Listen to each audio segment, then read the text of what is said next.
Welcome to Through a Glass Darkly Radio. You're listening to us on United Public Radio, and the intro song is Mark of the Doomslayer by Carl Casey. All right. As always, the first thing to ask is, can you all hear me? I feel like you might not. So I'll start reading comments as soon as somebody confirms they can hear me. 5 by 5. Okay, loud and clear. Got it. All right, let's go through comments really quickly, and then I'll get started for the usual scheduled program. Okay. Hey, Apex UFO Hunters, good to see you again. Oracle of Relfi, nice to see you. Poilu Paradise says, love you all. Good to see you. Jalay Jalal, good to see you. Hey, Scott, good to see you again, my friend. Philip Blair, good to see you. I'm just going through. All right, good. I am loud and clear. All right, I just got it. I haven't even opened it up yet. So Jalay Jalal's asking, how is my Duncan? It just arrived right before I started, and I'm desperately trying to upload. Actually, the uploading is happening right now. I just finished editing 6 more episodes, so you have no idea how long it takes to like generate thumbnails, descriptions, and stuff like that. It literally takes all day to do that many. It is absolutely painful. So, and I've only generated 4 thumbnails. I have 2 more to do, and then as we speak, I was editing Jason Giorgiani's stuff. So what the heck is going on with Twitter? Oh, I uploaded the wrong Twitter account. That's awesome.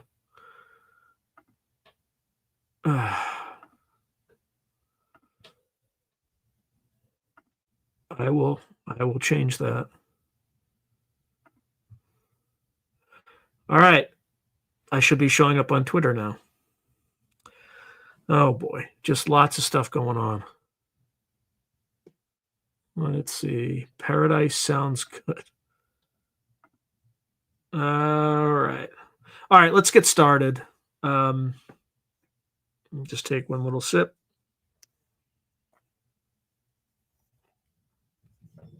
Before it starts getting cold. And we will get started now. All right. Where am I? Let's see. All right. The Book of Thoth and the Origins of Writing as Magic. From the temples of ancient Egypt to the secret... two quick things before I get started. I use AI to generate the scripts.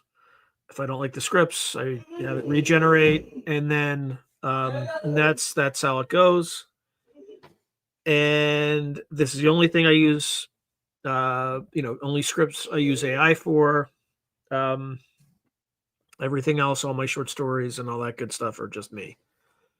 But anyway, I work 100 hours a week, so in order for me to do this radio show, I need help. So yeah, Jason is a fascinating character. I could have interviewed him for hours, but I'm definitely going to invite him back. So anyway, sorry, Philip Blair says Jason Giorgiani is a fascinating character. I love his interview with Dr. Jeffrey Mishlove. Yeah, it's like the first one, and then he got canceled when the intelligence agencies ran an op on him. But anyway, all right.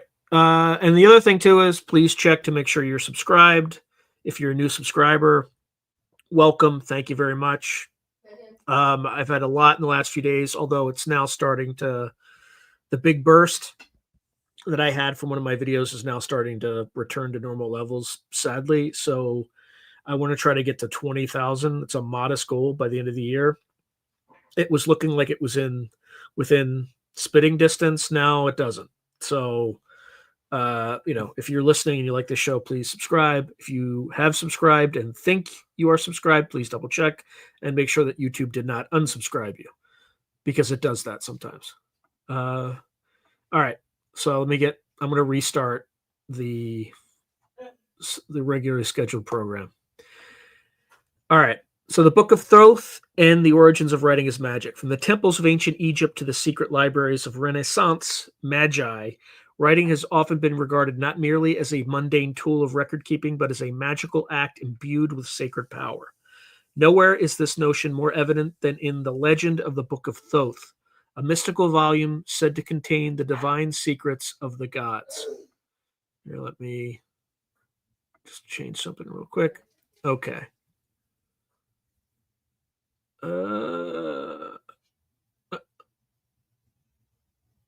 Okay. A book so powerful that its theft could unleash curses and misfortune. The very idea of a book penned by a god highlights how closely writing and magic were intertwined in the human imagination in ancient civilizations.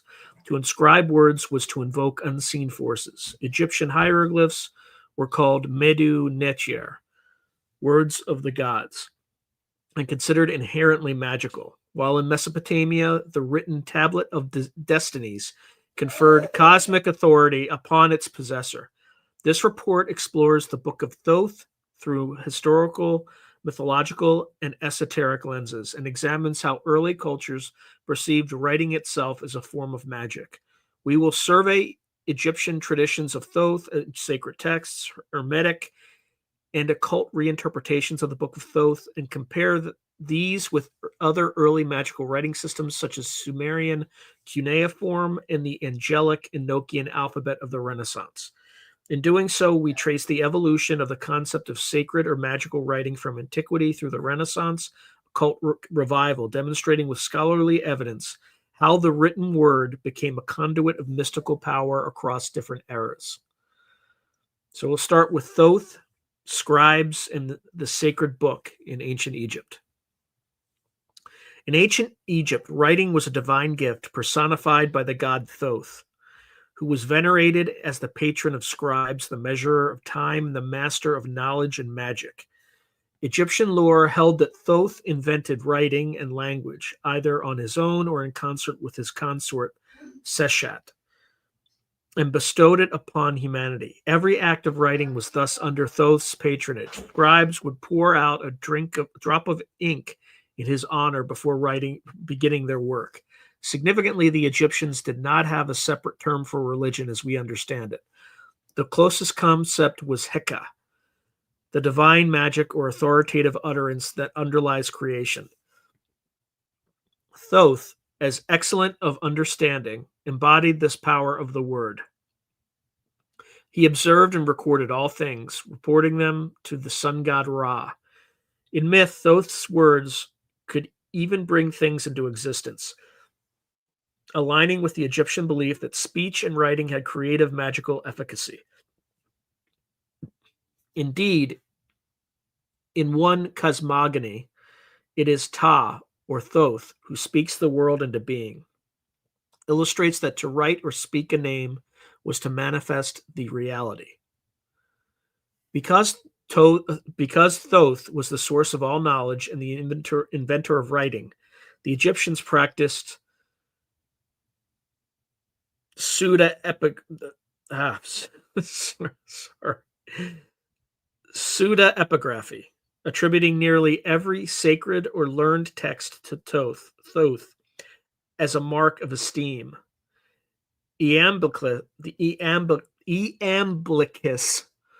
a Neoplatonic philosopher, explained that it was natural for Egyptian priests to credit all their writings to Thoth as homage for his being the source of all knowledge. Thus, Thoth was believed to be the author not only of specific magic books, but of foundational works like the Body of Coming Forth by Day, or the Book of the Dead itself. This reverence is reflected in late antique accounts. The church father Clement of Alexandria wrote that the Egyptian priests had 42 sacred books containing the whole philosophy of the Egyptians, all of which were said to be written by Hermes, i.e., Thoth, whom Greeks identified with Hermes. These 42 books, a number that perhaps symbolized completeness, were encyclopedic in scope, covering hymns, rituals, astrology, geography, medicine, and more. Clement's testimony underscores that to the Egyptians and those they influenced, writing was a repository of sacred wisdom, with Thoth, Hermes as the ultimate divine author. Among the many texts attributed to Thoth, the most fabled is the Book of Thoth itself, a mythical book of magic that appears in Egyptian legend. In a famous story from the Ptolemaic period, Prince Neferkaptah finds the Book of Thoth after overcoming a series of supernatural guardians, only to suffer a dreadful curse for stealing it. The tale, recorded in a Demotic papyrus featuring Prince Setne Kamwaset as protagonist, describes the Book of Thoth as containing all knowledge of laws, magic, nature, and the afterlife, including two powerful spells, one that allows the reader to understand the speech of animals, and one to behold the gods themselves. The book had been hidden at the bottom of the Nile, locked in nested boxes and guarded by serpents to prevent its misuse. Neferkaptah's triumph in obtaining it is short-lived, for his impiety in taking the god's own spellbook, the gods exact vengeance by killing his wife and child, and Neferkaptah ultimately drowns himself in grief. Generations later, Setne Kamwaset also attempts to steal this book from Neferkaptah's tomb and is chastened by a horrific illusion and the angry ghost of Neferkaptah, forcing him to return it and bury the dead properly.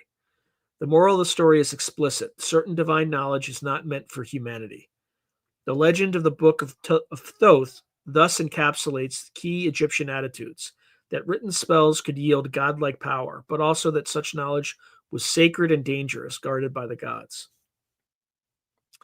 Notably, the Book of Thoth's described powers reinforced the idea that writing itself was magical.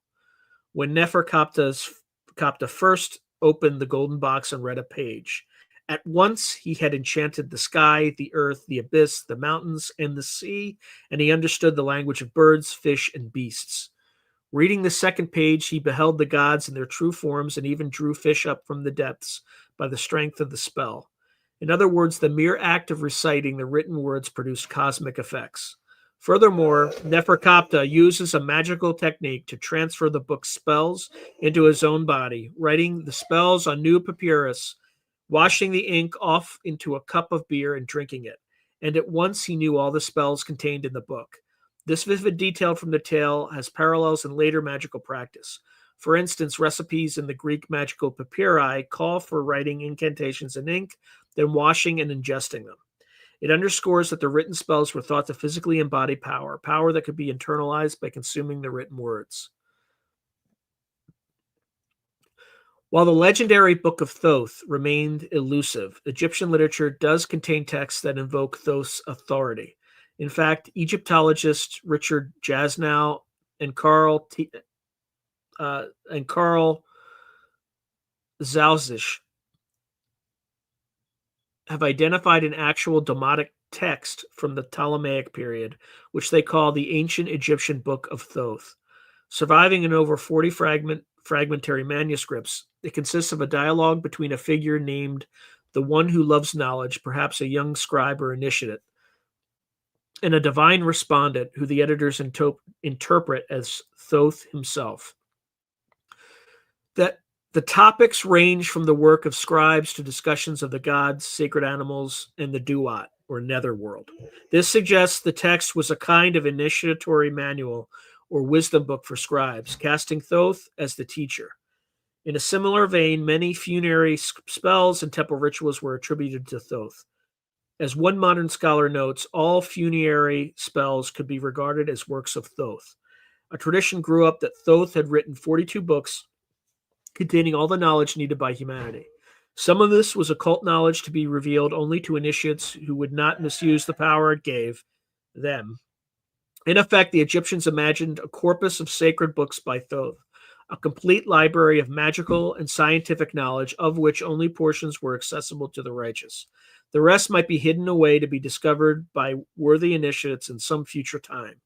This concept greatly influenced later esoteric thought, as we shall see with the Hermetica and occult traditions claiming ancient wisdom texts. Crucially, the Egyptian view of writing per se was steeped in sanctity and magic. Their hieroglyphic script was called Mudomonater, usually translated as words of the gods. By the way, I couldn't pronounce that as there are no vowels in the word that they just showed me. Just so you know. As the Tree of Vision study of Egyptian magic explains, hieroglyphs were believed to possess an inherent power. They were regarded as living things imbued with the life of that which they signified. Each sign often depicted a natural or mythic element, carried the indwelling presence of the divine principle it represented. Writing a hieroglyph was not a neutral act. It was a controlled evocation of the concept of deity depicted. This is why Egyptian decorum sometimes avoided writing out the name of dangerous entities. For instance, drawing a snake sign in segments so as not to create a live snake. In the Egyptian magical worldview, images and words could affect reality. Words gave life to the things they represented, and speaking or inscribing a name or formula could cause the corresponding effect in the world. Thoth, being lord of writing, was naturally also a master magician. One epithet calls him the one who made calculations concerning the stars and drew the plans of the heavens, linking the writing of signs to the very design of creation.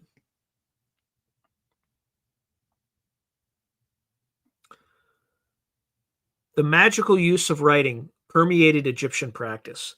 The earliest religious texts, the pyramid texts inscribed in the pyramids of the Old Kingdom, circa 2400 to 2300 BC, are essentially spells written to secure the pharaoh's resurrection. By committing these incantations to writing on the tomb walls, the Egyptians believed they were permanently making them happen.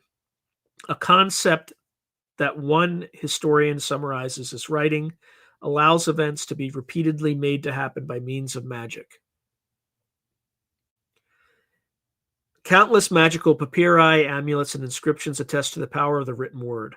For example, names of enemies could be written on clay figurines or pots and then ritually smashed. A hostile spell known as the execration texts. Conversely, protective amulets often bore written spells or divine names. A piece of papyrus bearing a spell might be hung around a patient's neck to heal them. The Book of the Dead, copies of which were buried with mummies, consisted of written spells that literally ensured the deceased's safe passage through the underworld by virtue of being recited or read in the afterlife.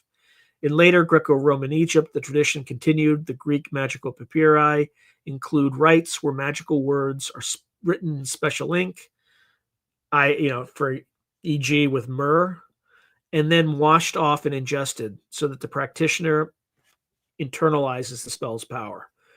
All these practices illustrate the core Egyptian belief that writing is itself a magical technology, a way to bring metaphysical effects into being. As one summary puts it, hieroglyphs were also used for practical magic, sometimes drawn in ink on the skin of a person for healing or protection. Writing was considered a magical act. In short, to the Egyptians, the gods had spoken the world into existence, and by writing in the divine language, priests and magicians could tap into that creative power. The mythic Book of Thoth was the supreme symbol of this worldview, a text so potent that it conferred mastery over nature and even glimpses of the divine, essentially writing as magic in its purest form. Hermes Trismegistus and Hermetic interpretations. Thoth and Hermes conjoined. When Egyptian civilization came under Hellenistic influence, the figure of Thoth found a new avatar in Hermes Trismegistus, the thrice great Hermes, basically what it means. Greek and Egyptian religious thinkers identified Hermes and Thoth as the same deity, reasoning that both presided over writing, knowledge, and the occult arts. In Ptolemaic and Roman times, this syncretic Hermes Thoth was imagined as an ancient sage or even a demigod who had revealed profound wisdom in written form. The Greeks had long associated Hermes with secret knowledge as a patron of astrology, for example, but in this fusion, Hermes Trismegistus took on the full intellectual might of Thoth. He became revealed as a primordial teacher of magic, science, and philosophy.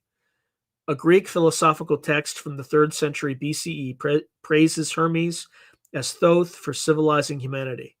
It was Hermes that the alphabet was invented and that he taught language, astronomy, and music to humanity.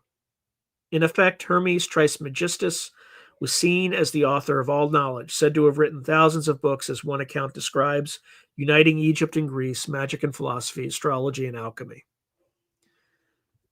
Then we move on to the Corpus Hermeticum and ancient wisdom texts.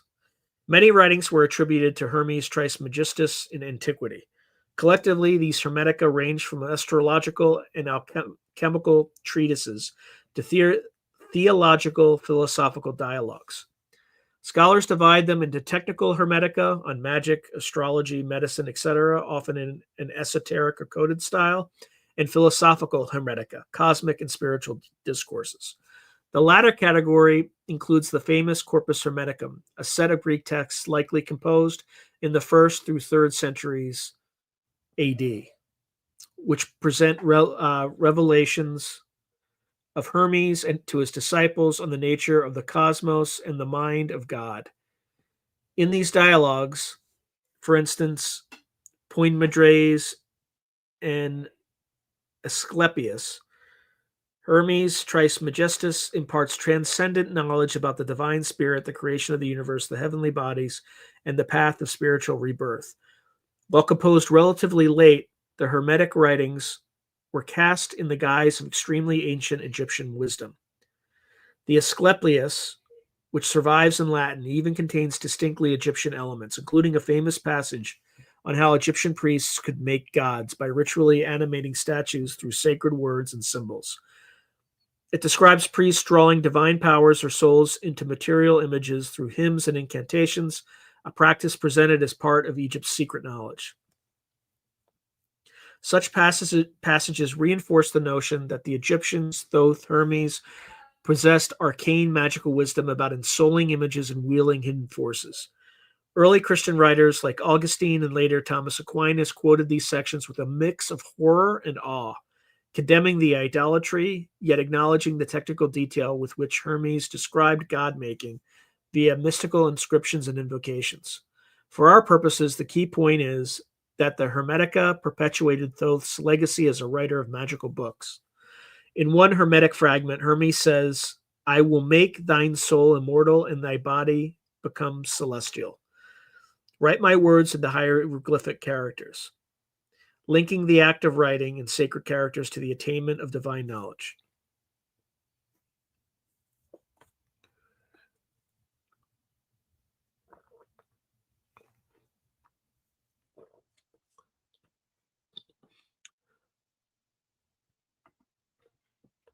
The Hellenistic and Roman era imagination systematized Hermes Thoth's output into a body of canonical works.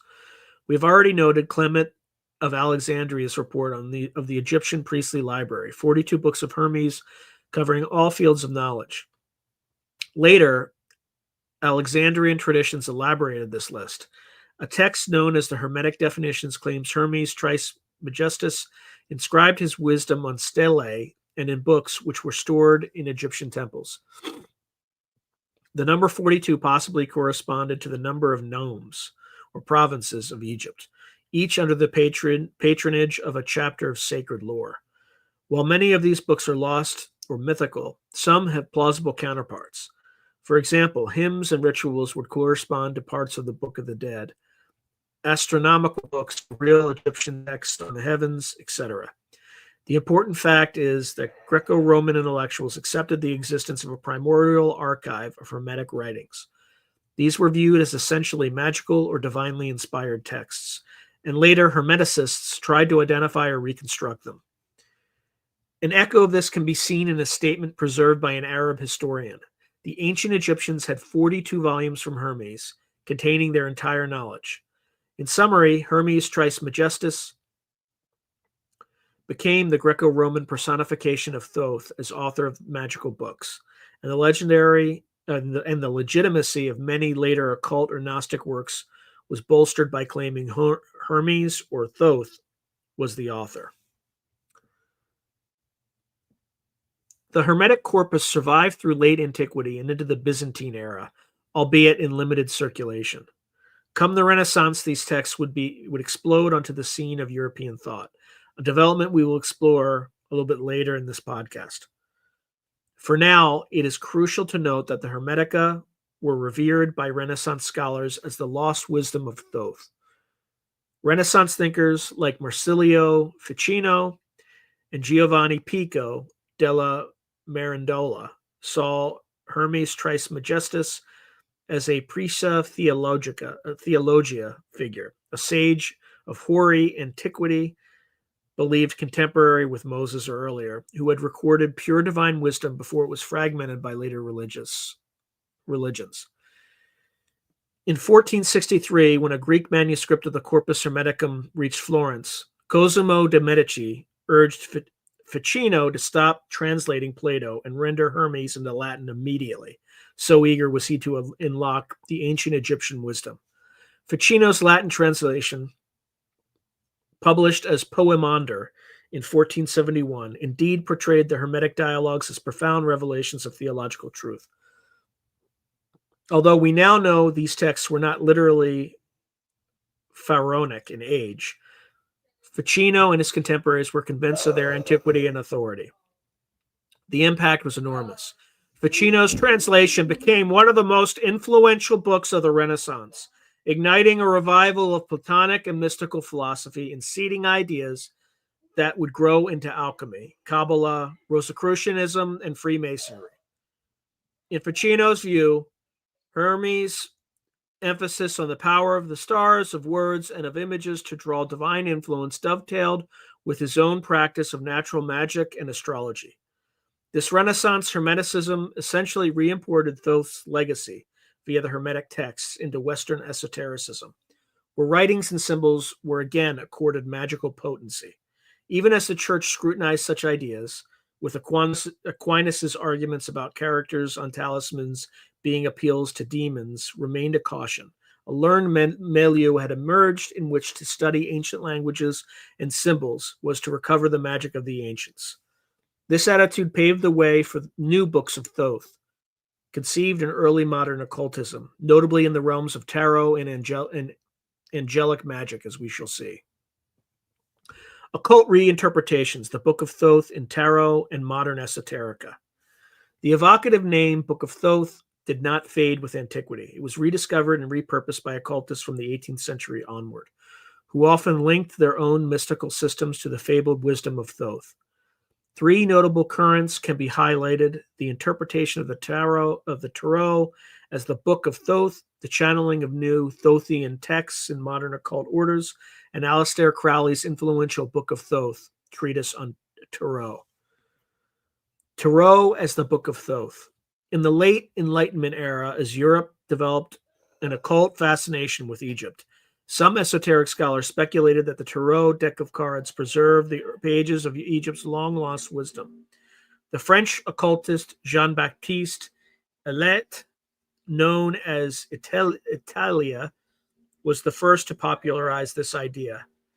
In 1785, Italia published a treatise on tarot where he asserted that the game of tarot derived directly from the legendary Book of Thoth, a magical text of ancient Egypt, and that by studying the cards, one could rediscover this ancient knowledge. Italia even retitled his illustrated deck Le Livre de Thoth, the Book of Thoth. Each tarot trump, he claimed, corresponded to a page of Hermetic lore surviving from Egyptian priests. Though historically untrue, tarot cards first appeared in 15th century Italy as playing cards. This bold rebranding caught on.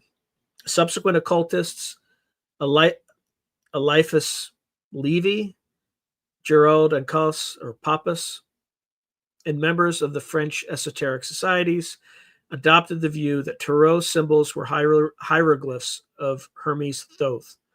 For example, in 1857, Eliphas Levi wrote that the 22 major arcana of tarot formed the sacred alphabet of the Hermetic teachings. The legendary Atelier tarot deck, with its Egyptianized imagery, spread through France and beyond. By the 19th century, it was commonly called the Book of Thoth Atelier. Thus, the concept of the tarot as a pictorial epitome of Thoth's wisdom became a staple of Western occultism. It was said that Atelier described tarot cards as pages from the Book of Thoth, linking every card symbolism back to Egyptian magical philosophy.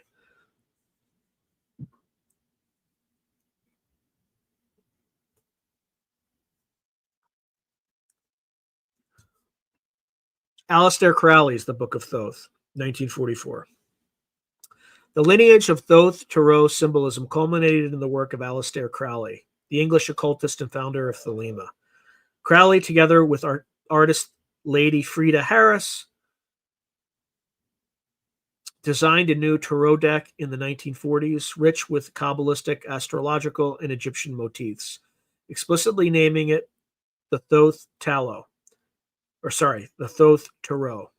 To accompany the deck, Crowley wrote the Book of Thoth, a short essay on the tarot of the Egyptians, consciously hearkening back to the mythic book of secret wisdom. In this treatise, Crowley expounds the symbolism of each tarot card and interprets the entire deck as encapsulating esoteric knowledge from ancient Egypt and the Hermetic Kabbalah.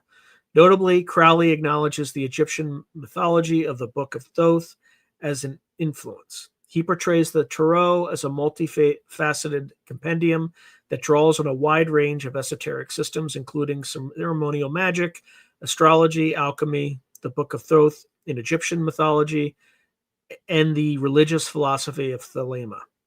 In Crowley's syncretic view, the Egyptian god Thoth had guided the creation of the tarot's archetypal images, and these images, properly understood, could unlock profound magical insights.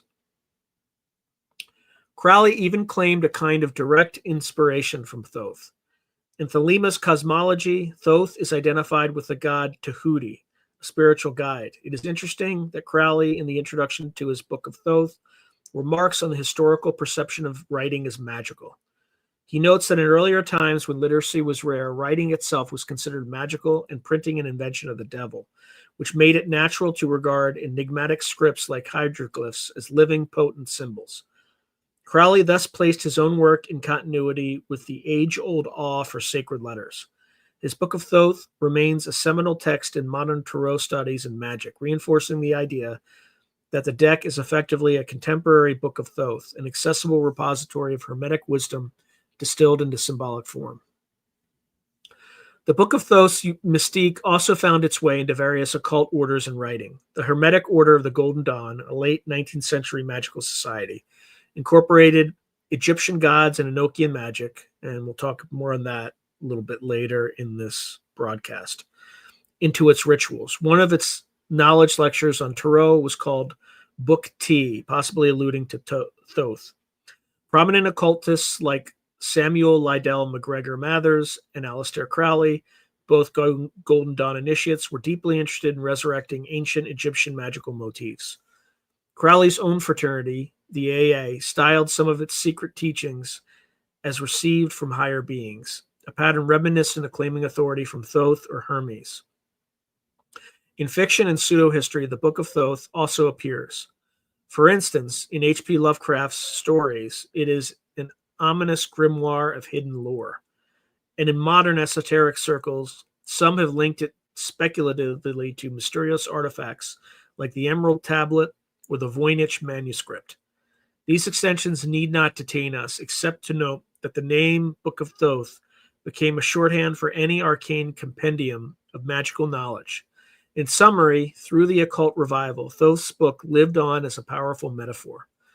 Whether through tarot cards or channeled writings, occultists consistently invoked the imprimatur of Thoth Hermes to lend gravity to their systems, consciously placing themselves in a tradition that stretches back to pharaonic temple scribes.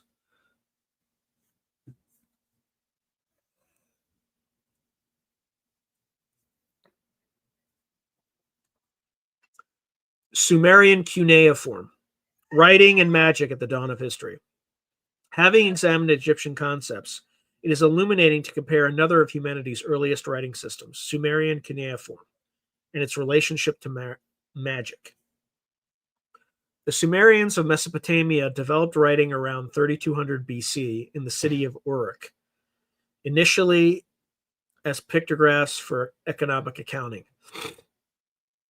Over centuries, the system evolved into the cuneiform script, used to write not only Sumerian, but later Akkadian and other languages. While the practical origins of cuneiform differ from the sacred myths surrounding Egyptian hieroglyphs, the Mesopotamians nonetheless came to regard writing as a divine endowment and a potent tool in spiritual matters. In Sumerian religion, the patron of writing and scribal arts was the goddess Nisaba. Originally a grain goddess, reflecting how writing began as record-keeping for harvests, Nisaba took on a scholarly role as writing grew in importance. She was called the scribe of the gods, said to keep accounts even for the gods' assemblies. Enki, the god of wisdom, was mythically credited with giving Nisaba the art of writing and setting up a tablet house or school for her to teach both mortals and other deities. In Sumerian hymns, Nisaba is praised as she who teaches the degrees, meaning divine laws to humanity, with the invention of literacy explicitly attributed to her inspiration. This is strikingly similar to the claims about Thoth in Egypt. Sumerian scribes honored Nisaba in their work. Many clay tablets, especially student exercises and literary texts, end with the pious phrase, Nisaba be praised, invoking the goddess's favor on the finished writing. In later times, during the Babylonian Empire, Nabu, a male deity, son of the chief god Marduk, superseded Nisaba as the god of writing and wisdom. Nabu was depicted with a stylus and tablet, and his temple in Borsippa housed the Mesopotamian archives of scholarly tablets. But significantly, even as a new deity, Nabu was said to take over Nisaba's functions, sometimes being described as her student or even spouse before he replaced her. This smooth transition suggests a continuous reverence for the act of writing itself as sacred. The Assyrians and Babylonians regard Nabu as the divine patron of scribes, much as Egyptians did Thoth. In Neo-Assyrian royal inscriptions, kings frequently call themselves the beloved of Nabu to emphasize their literacy and wisdom. On the first day of each new year in Babylonia, a festival hymn, the Nisaba hymn, was sung, and Nabu's statue was paraded, underlining that writing and accounting were fundamental to maintaining cosmic and social order.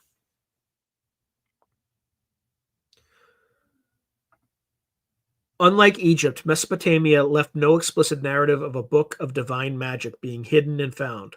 For a long time, scholars believed there was no Mesopotamian myth about the origin of writing, aside from a short legend in the Epic of En-Merkar. However, recent research by Annette Zegal has reconstructed a Sumerian creation myth of writing.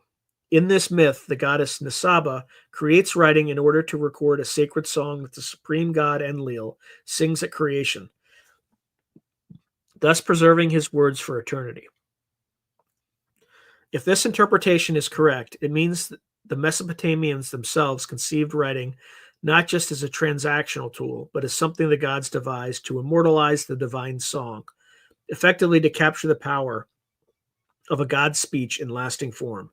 Zegal's analysis further shows that Mesopotamians saw many of their texts as sacred texts, a common colophon on Sumerian tablets. It is interpreted as acknowledging that the text's content was inspired by or dedicated to the goddess. From an internal emic perspective, then, the written works were regarded as having numinous origin, being texts created by the gods and therefore imbued with holiness. This has major implications. It suggests that by the time writing was fully established, the Mesopotamians retroactively sacralized it. The ultimate purpose of writing was seen as ritualistic and magical, not merely economic.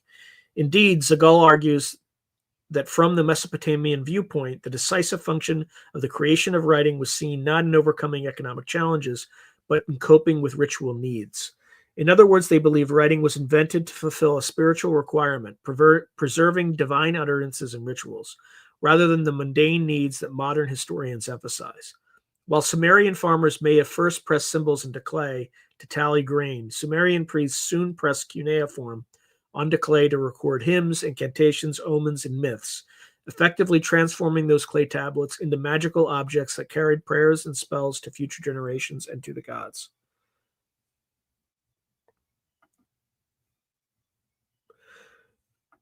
Mesopotamian civilization has left a vast corpus of magical texts inscribed on clay tablets.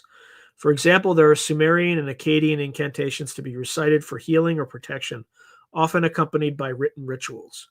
One particular class of artifacts, the Mesopotamian incantation bowls from the late antiquity period, influenced by earlier traditions, involved inscribing a spiraling Aramaic or Mandaic incantation on a ceramic bowl and then burying it under a house to trap or ward off demons. This shows the idea that the written spell itself had active power to constrain spiritual entities. Another famous concept is the Tablet of Destinies, or the Sumerian Dup Shamati in Mesopotamian myth. The Tablet of Destinies was believed to be a physical clay tablet inscribed with cuneiform that conferred upon its holder the divine right to rule the universe. In the Babylonian Enuma Elish creation epic, the god Marduk gains supreme authority after defeating Tiamat and claiming the Tablet of Destinies, which he places on his breast as a symbol of ultimate power. Earlier in an Akkadian myth, the bird god Anzu steals the tablet from Enlil, causing cosmic disorder until it is relieved. What matters is that the tablet is depicted as an inscribed object of power, a clay tablet inscribed with cuneiform writing, also impressed with cylinder seals, which, as a permanent legal document, conferred upon the god Enlil his supreme authority as ruler of the universe. The writing on it embodies the mes, the divine decrees or fates. Possessing the written tablet means one can alter destiny itself. Later folklore even imagined the tablet could grant any wish inscribed on it up to 5 times, showing a clear belief in the omnipotence of the written word to shape reality. This is a direct parallel to the Egyptian idea that writing the names of things gives dominion over them.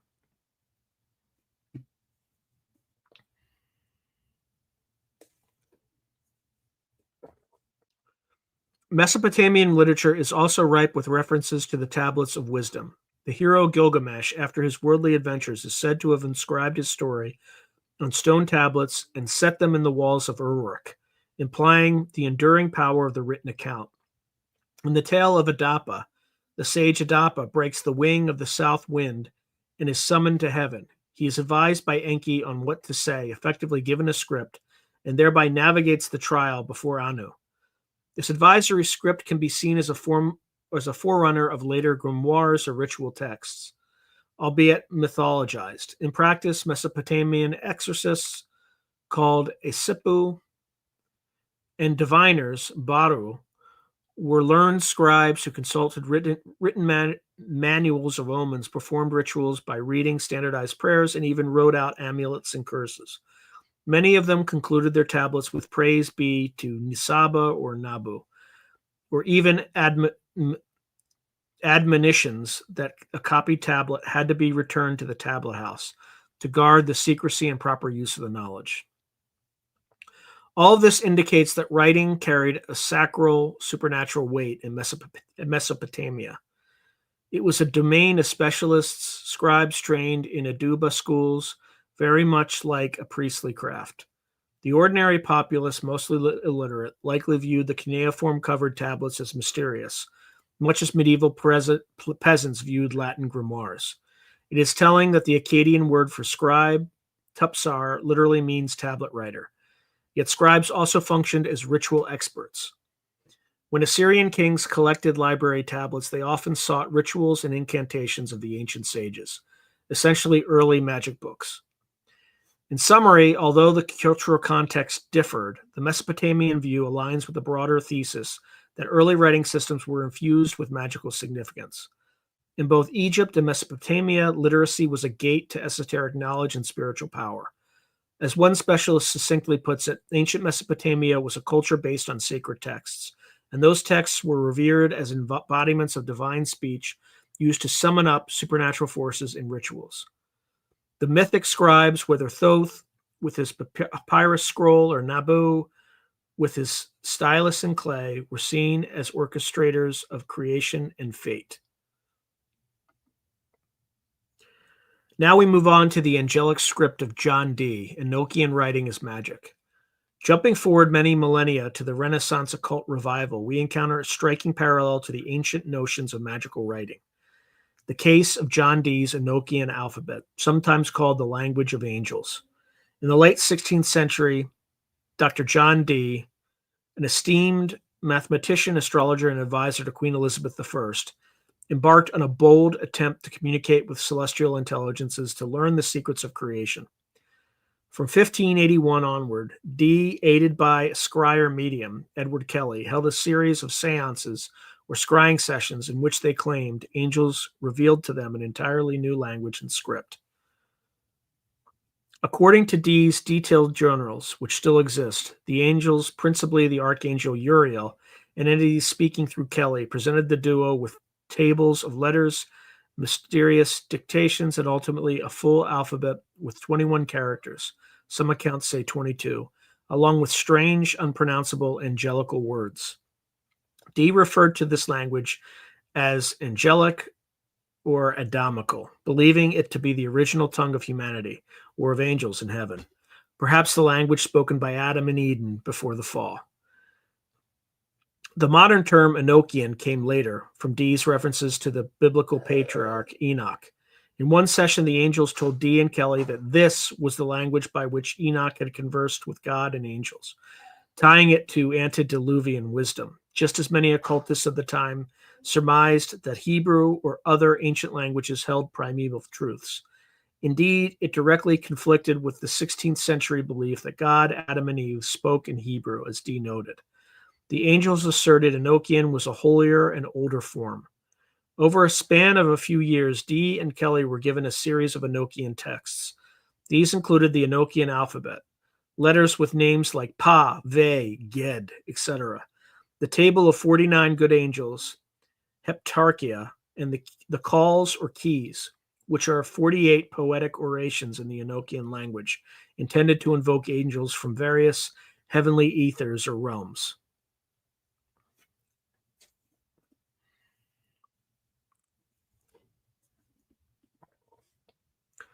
What is remarkable in this process is the emphasis of the act of writing as part of the magical work. The angels didn't just transmit spoken words. They often had Kelly watch a vision of an angel pointing to letters on a grid or a table, the so-called holy table, that Dee constructed, engraved with the Enochian letters. Kelly would then name the letters, and Dee would carefully write them down in a matrix, sometimes backwards or in specific patterns as instructed. The reception of the largest component, the Liber Logath, or Book of Speeches from God, consisted of 49 great tables of 49 by 49 letters, allegedly dictated by angels, one letter at a time, to form a huge coded text. Dee diligently wrote every letter as told, ending with a massive, almost inscrutable grid of letters, which he believed contained layers of angelic mysteries. In their operative workings, the written letters themselves were key. For example, Dee's instructions for summoning angels involved drawing the Enochian letters on tablets, invoking the names spelled out by certain letter combinations, and intoning the calls, which are themselves lengthy written compositions. The Holy Table in their seances had Enochian letters inscribed around its edge and on a central seal, as if to create a matrix of written power that allowed angelic beings to manifest. In short, the entire system was based on the premise that the letters of a non-human script carry the vibrational keys to connecting with spiritual entities.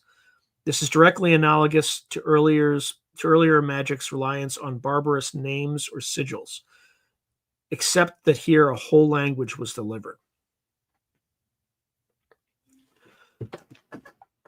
John Dee's Enochian magic can rightly be seen as a Renaissance form of writing as magic. A modern encyclopedia summarizes. Enochian magic is a system of Renaissance magic developed by John Dee and Edward Kelly, rooted in the revelation of the Enochian language and script, which Dee wrote were delivered to them directly by angels during their mystical interactions. Central to the practice is the invocation and command of various spiritual beings using that language. In his diary for 13th April 1584, for instance, Dee records the first Enochian key dictated in full, which is a 21-letter alphabet and a grandiloquent oration, and he expresses awe at hearing the angels speak in a tongue no man knows. To him, this confirmed it was the lingua angelorum, inherently potent. Over time, skepticism rose. Kelly's credibility was often doubted, but the detailed preservation of the material in Dee's spirit diaries ensured that later generations could revive it. Indeed, the 19th century Hermetic Order of the Golden Dawn incorporated Enochian magic into their rituals heavily, effectively modernizing Dee's system. The Golden Dawn members, like S.L. Mathers and W. Wynne Westcott, reconstructed Dee's truncated records and assigned Enochian letters to the Kabbalistic tree of life, elemental attributions, etc.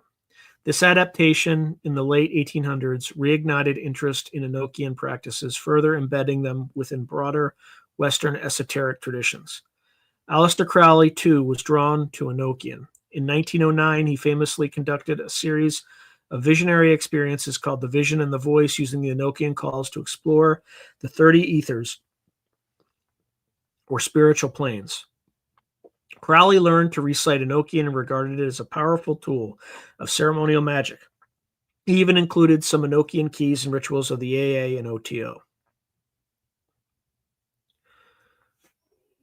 From an historical perspective, Enochian script is noteworthy as a rare instance of an entirely new writing system being introduced into the Western magical corpus. In antiquity, one had Egyptian hieroglyphs and Mesopotamian cuneiform as sacred scripts. By the Renaissance, scholars were entranced by Hebrew, Greek, and Egyptian. Though the latter not yet deciphered, it was thought to be symbolic. Dee, however, presented a revealed alphabet not traceable to any human culture, supposedly angelic. The alphabet's letters are curvilinear and, unlike Latin characters, adding to their aura of mystique. To practitioners, writing an Enochian letter was like directly tapping an angelic frequency. We might compare this to the use of magical alphabets in earlier grimoires. For example, the Malachim or Passing the River scripts in medieval Kabbalistic magic, or the Theban alphabet popularized by Cornelius Agrippa. Those were cipher scripts for Hebrew or Latin letters, used to obscure and sanctify written spells. But Enochian went a step further. It claimed to be not a cipher, but a true divine language with its own grammar and vocabulary, which could command spirits precisely because it was the language they natively understood.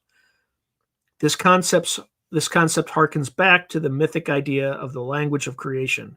In Kabbalah, God spoke Hebrew to create the world. In Islam, Arabic is the celestial tongue of revelation. Similarly, Dee's angels posited Enochian as the creative tongue by which Adam named things.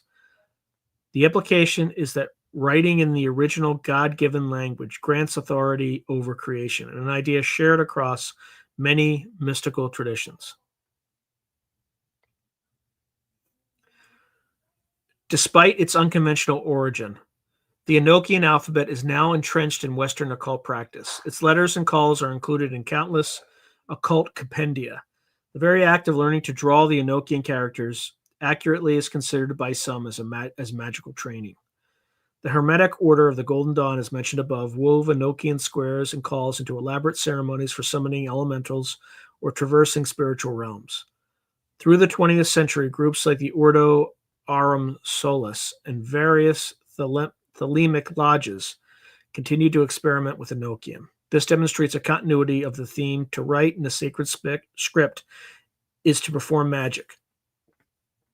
Whether it is a Sumerian priest writing on clay or a Golden Dawn adept tracing Enochian sigils in the air, the underlying premise is the same.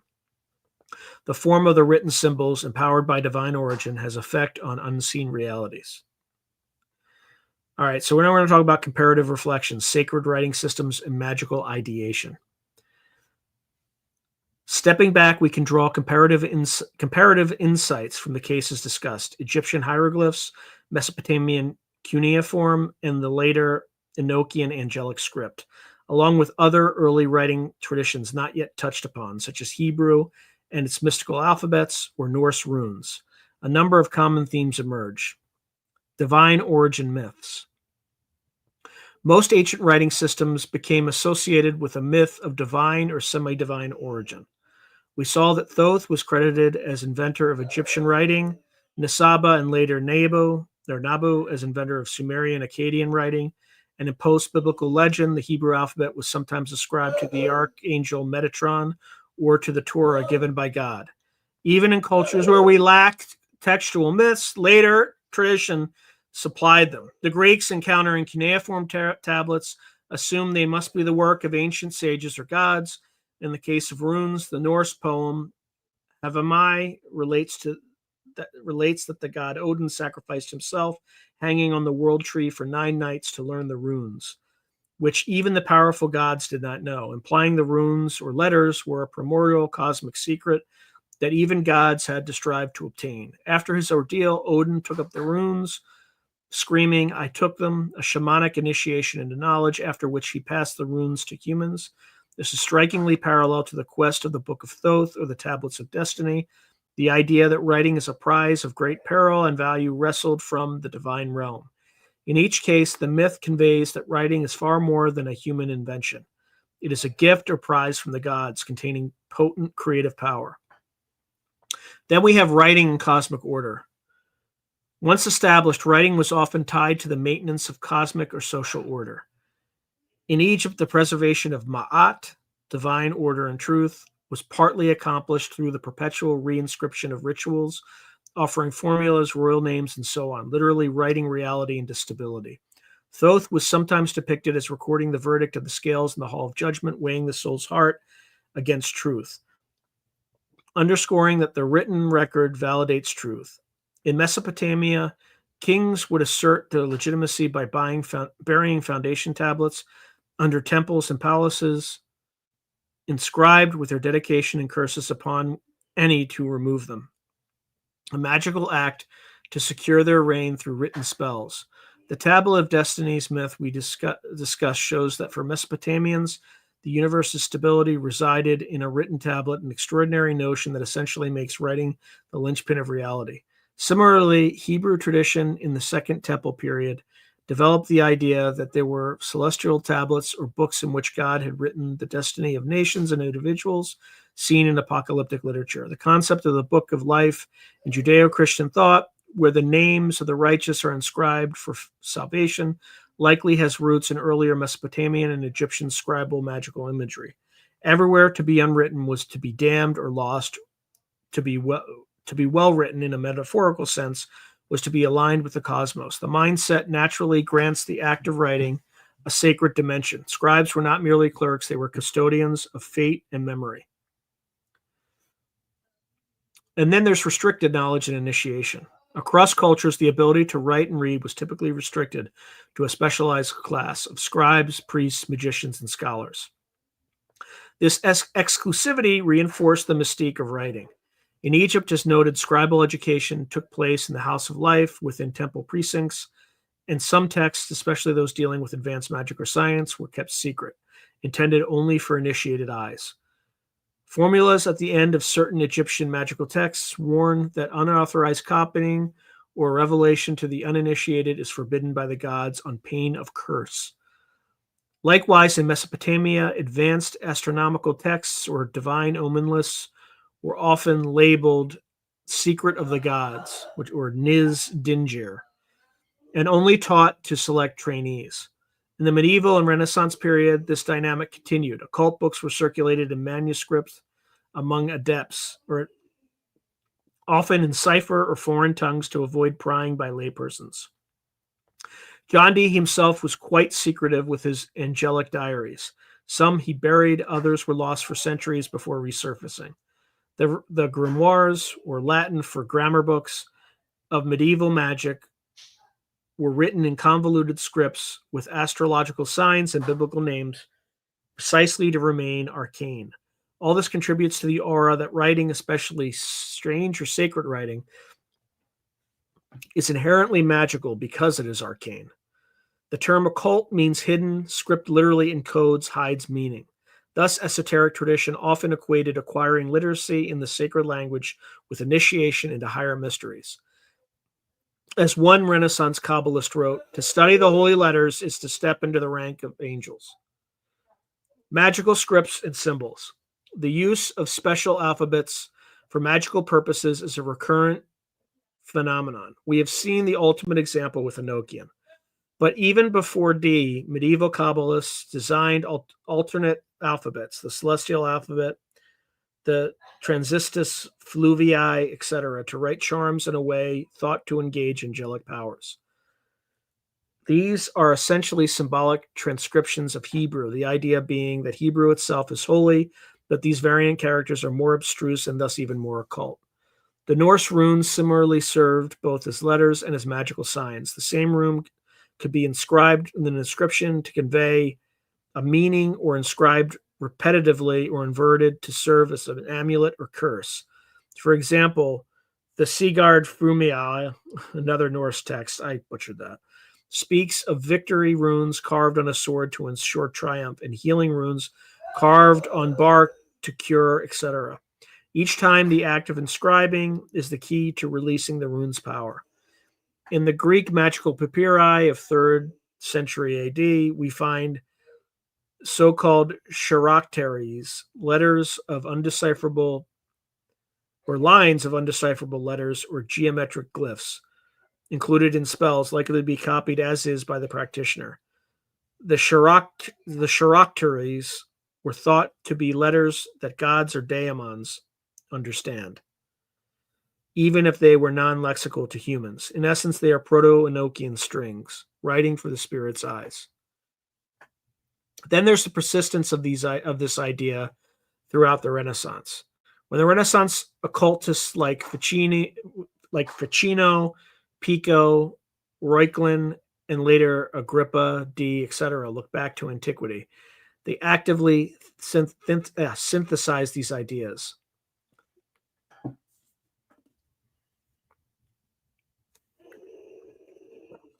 Ficino's oration to the Academy in 1477, De Stella Magorum, argued that ancient theologians, Zoroaster, Orpheus, Hermes, etc., knew the secret correspondences of letters, stars, and angels, and that by words and symbols, humans could draw down divine influence. The Christian Kabbalists particularly elevated the Hebrew Tetragrammaton and other divine names as miraculous logos. Some went so far as to claim that by permuting letters of God's name, one could work miracles, an idea derived from the Jewish Kabbalist doctrine of Sefer Yetzirah, which taught that God engraved the universe with the 22 Hebrew letters. An example is Johann Reuchlin's text, De Verbo Mirifico, of 1494, which praises the Hebrew name of Jesus spelt in Hebrew letters as containing cosmic power. Later, Cornelius Agrippa, in De Occulta Philosophia, in 1533, devotes entire chapters to the virtues of characters and magical writing. He writes, the letters of the Hebrews, Chaldean, and Egyptian languages are not like others,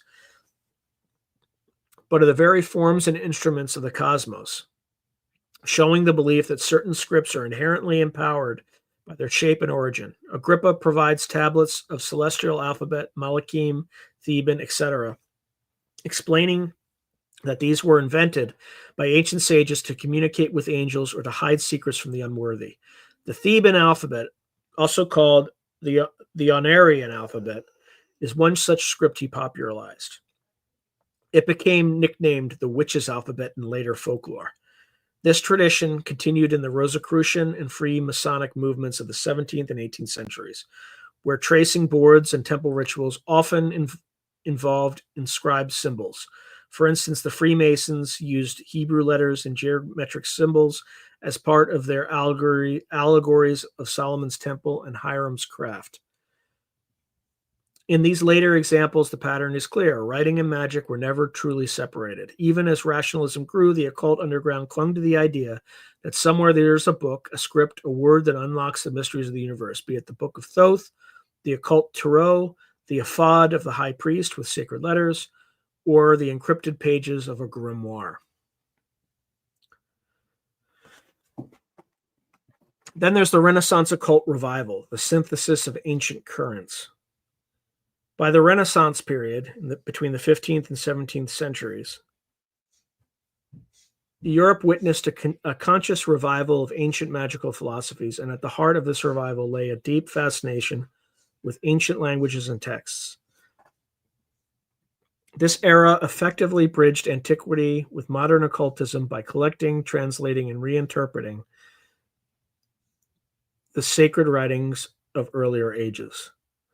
We have already highlighted the role of the Hermetic corpus being translated by Ficino under Cosimo de' Medici's patronage.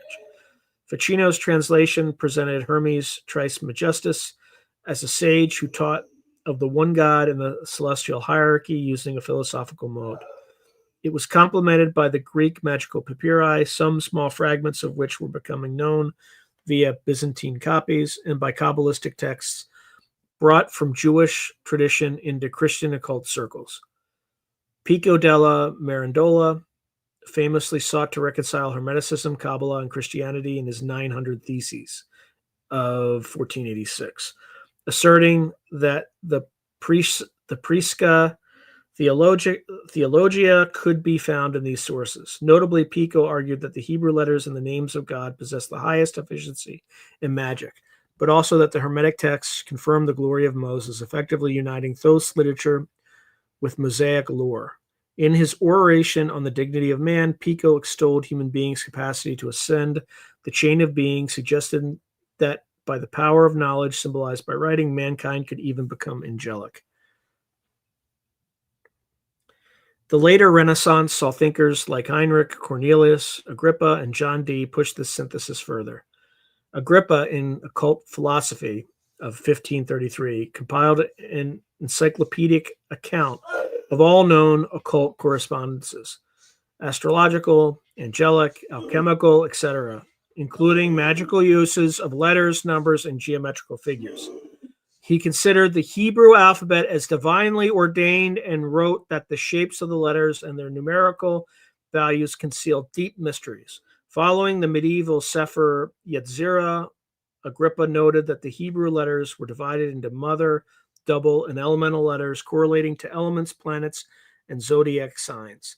Such analyses were not idle. They informed practical attempts of theurgical magic aimed at spiritual communion. The idea was that by pronouncing or inscribing the correct names of God or angels in the correct script, one could call forth these entities or at least gain their favor. This is precisely what we observe in grimoires or books of magic of that era, like the Key of Solomon, where the magician must inscribe pentagrams with Hebrew, Latin, divine names around the circle or write certain psalms onto parchment as talismans. The correctness of the writing, orthography, purity of ink, often with special inks, even astrological timing of writing was considered crucial to success. It's a telling continuation of the advanced ancient intuition that the written word, carefully prepared, creates change in unseen realms. Then we have John Dee, who combined the Hermetic, Kabbalistic, and perhaps even Neoplatonic frameworks. As we covered, Dee's angelic communications in the 1580s gave both to the Enochian alphabet and calls, an event that we can view as the Renaissance culmination of the quest for Adamic language. Many learned people of the time were actually searching for the language of Adam, believing that the confusion of tongues at Babel had obscured it. Some thought Hebrew was it. Others proposed variants or pure forms of other tongues. Dee's angels flatly claimed this, Enochian, was the true pre-Babel speech. This bold claim shows the Renaissance mindset, the willingness to revisit biblical and classical ideas and even supplant them with new ancient revelations, if it meant reclaiming original wisdom. Language itself became an object of mysticism, and because writing is language made visible, scripts too became mystical objects. In Dee's work, the act of writing Enochian characters was literally part of the ritual to invoke angels, highlighting once more that writing and magic converged. Another fascinating Renaissance figure is Athanasius Kircher, a Jesuit polymath who, through post-Renaissance, inherited the Renaissance occult curiosity. Kircher tried to decipher Egyptian hieroglyphs before Champollion, with the assumption that they were not a phonetic script but a purely symbolic, magical language conveying philosophical truths. In his massive work, Oedipus Egyptiacus,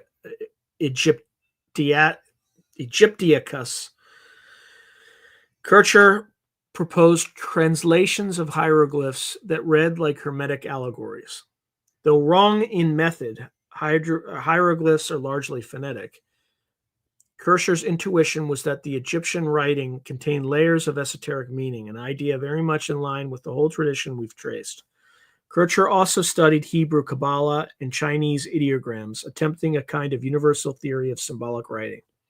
This universalist approach was indeed the twilight of the Renaissance occult revival, soon to be overtaken by the Enlightenment's more skeptical view. But Kircher serves as a barometer. Even as late as the 17th century, erudite minds were treating ancient scripts as repositories of magical wisdom, reflecting the persistent aura of writing as magic. By the end of the Renaissance, however, a backlash was underway. The scholar Isaac Casaubon in 1614 applied philological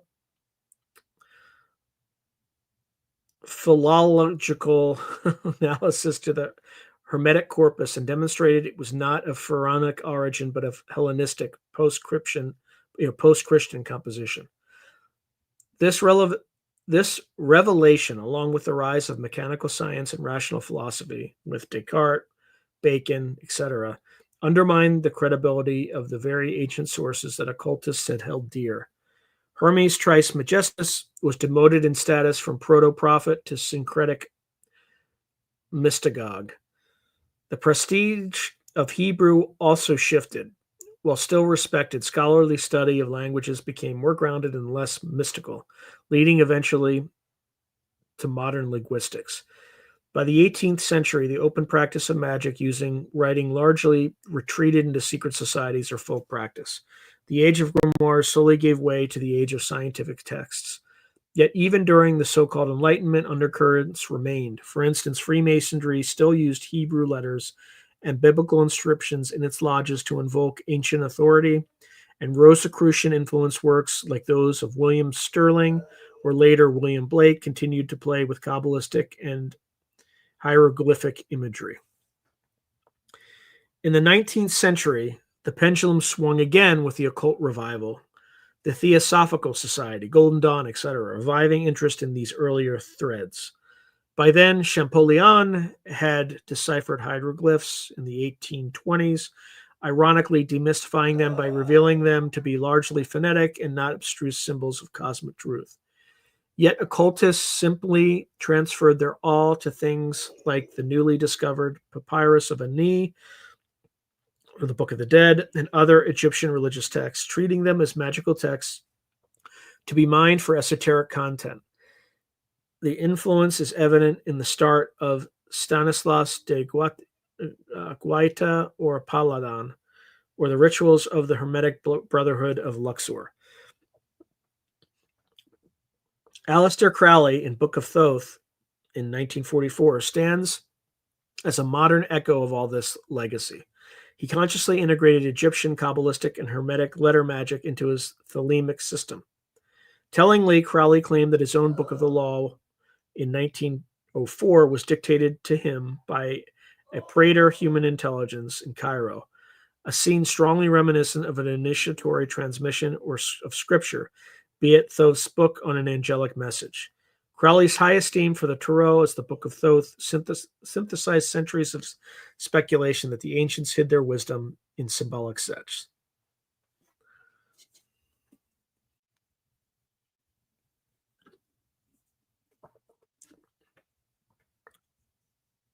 I'm just going to take a quick breath. Good Lord. All right. In reviewing the long history of the Book of Thoth and the idea of writing as magic, we find a remarkable consistency in belief across different ages and cultures. The written word, especially in its most ancient or sacred form, has been seen as a vessel of supernatural power. The Egyptian mythology of Thoth crystallized the notion that writing was divinely ordained, a magic art that could capture the voices of gods and spirits. The mythical Book of Thoth epitomized this belief. It was not merely a book of rituals, but a magical artifact in its own right, capable of conferring wisdom or wreaking havoc depending on the morality of its user. Such stories warn that knowledge itself is power, and power in unworthy hands is perilous. Hermetic and Gnostic traditions carried this theme forward, treating esoteric texts as living repositories of ancient power to be decoded by the enlightened. Comparative analysis with Mesopotamian, Hebraic, and other traditions reinforces that this was not uniquely Egyptian. From the cuneiform tablets of destiny granting cosmic rule to the Hebrew Sefer Yetzirah describing creation via letters of the alphabet to the runic spells of the Norse and the sigils of the medieval Magus. Again and again, we see the conviction that symbols and scripts are not passive. They affect reality.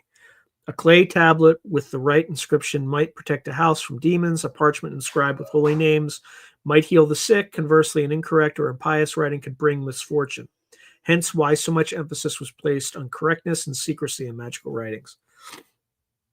Writing was often aligned with the concept of the logos, the creative word. Thus, mastering letters was akin to mastering the building blocks of creation. By the Renaissance, the interplay of Egyptian, Hermetic, and occultist interpretations of the Book of Thoth produced a rich syncretism.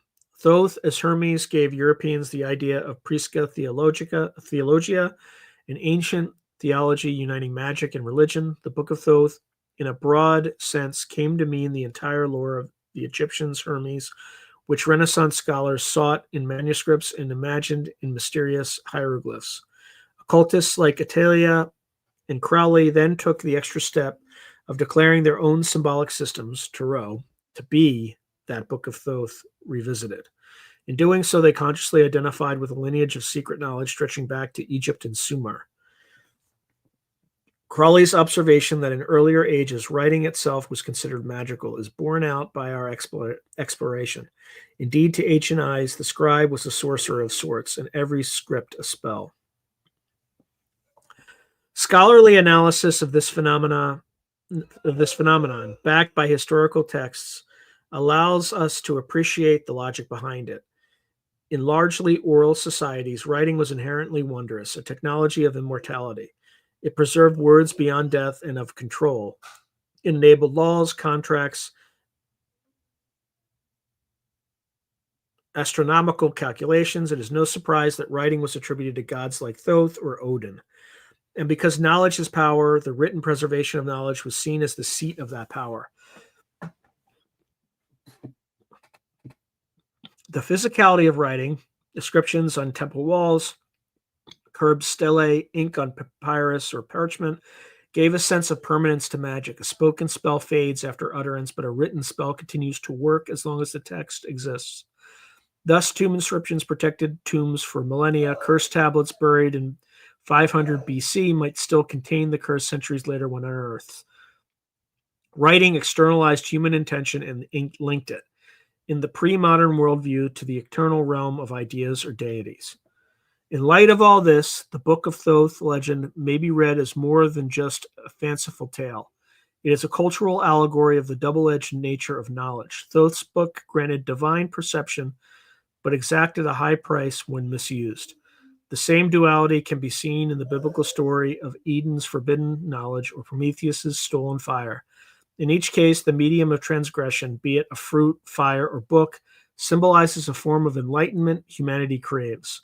Writing as the storage of knowledge is such enlightenment. Little wonder medieval monks sometimes depicted the inventor of writing, whom they identified as the biblical Enoch or the Egyptian Hermes, in ambivalent light. Was he a wise man, or did he open a Pandora's box? The Hermetic answer was that wisdom must be veiled. Hence Hermes Trismegistus, writing encoded hymns and symbols only for the worthy. The occultists of the Renaissance likewise operated in half secrecy, publishing in Latin, circulating manifestos anonymously, using allegory, effectively mimicking the pattern of the ancient mystery books.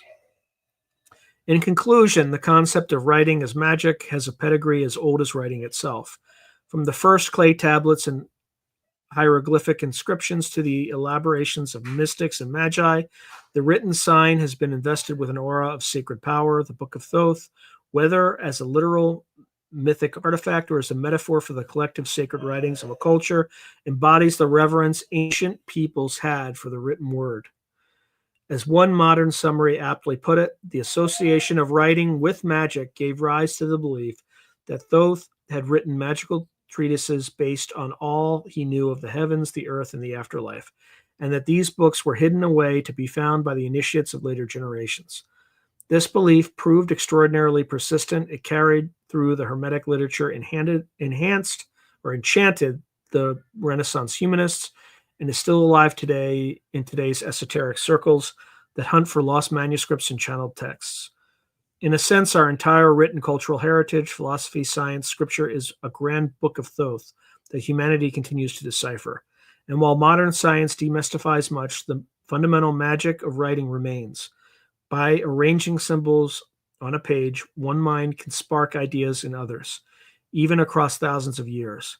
The ancients would not be surprised by this almost occult transmission of thought.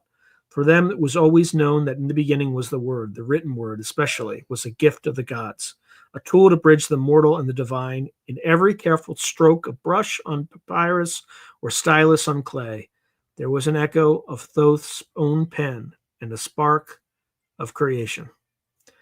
All right, folks, that ends the prepared portion of tonight's show.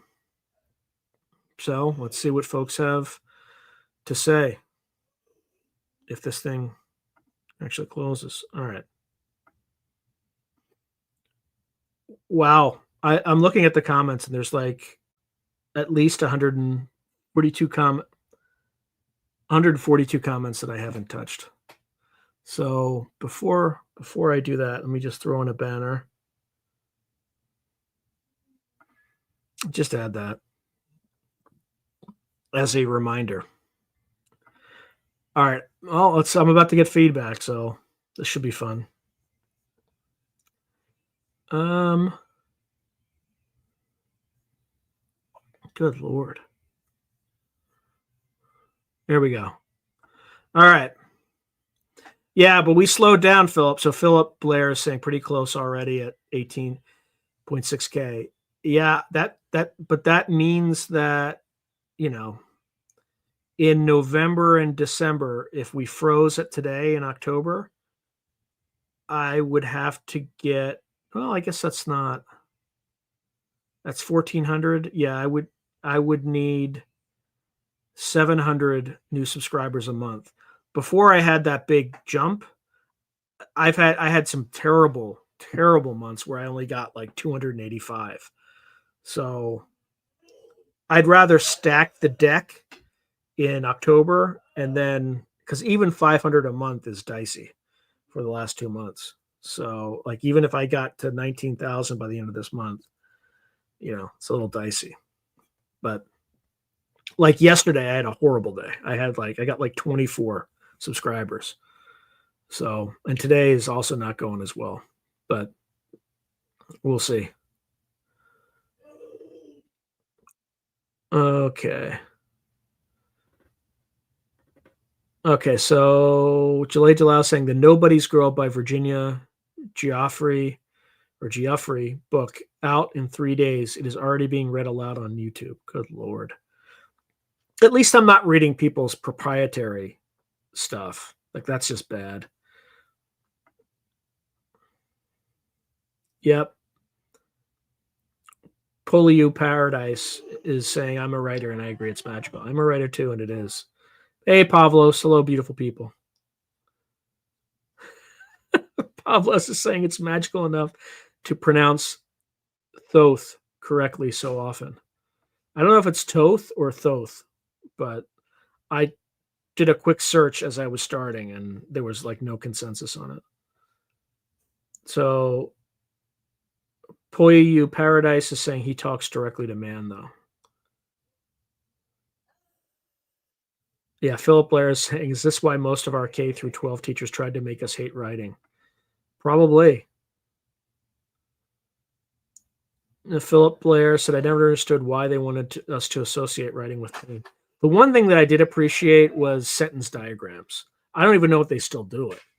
Like that was actually really useful for me. Yeah. Scott Ians writing, vowels, we don't need no stinking vowels. Let's see.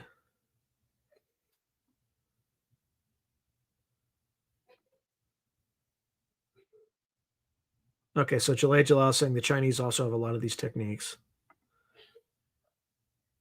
Hey, Gray Al, good to see you. He says, oh, snap, is it Sunday already?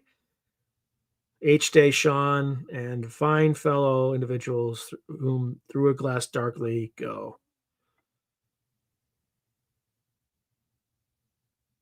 Okay, so Jalal Jalal writes, the Kabbalah and Zohar are but sore to hear that Hermes is the one.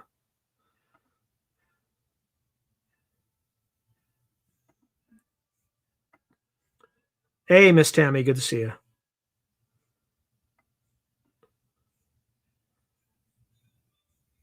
Yeah, I'm definitely well on my way to the recaffeination sequence for sure, Gray Al. Yep, 44 gnomes. Nice. 42 David the Gnomes. Marsilio Ficino, Philip Blair writes. Jalal Jalal writes the Chinese feng shui and their dragon traditions with the stems and branches, elements, calendar, star maps with assigned booms and busts. Demon management systems are butt sore. That Hermes is the one. Interesting. No, it's not that expensive. I mean, it is Duncan. So Gray House writing, what's the price of a cup of Joe in California these days? I'm thinking 40 to 50. No, it's for less than $10. At least Duncan. Starbucks is probably higher. Yeah. Jalal is probably about right. Just maybe $4 or so.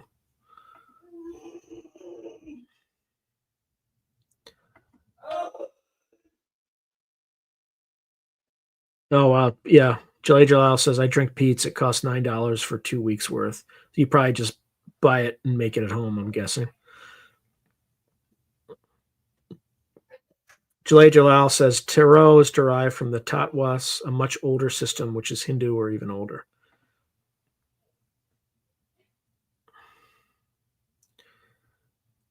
Yep. Brown writes, I remember back in the day when the going was good, a man could stop at a gas station in the US and with $30 get some gas in the tank and 5 packs of cigs. Sigh.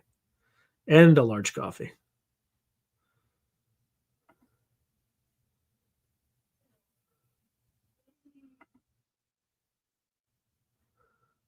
Okay.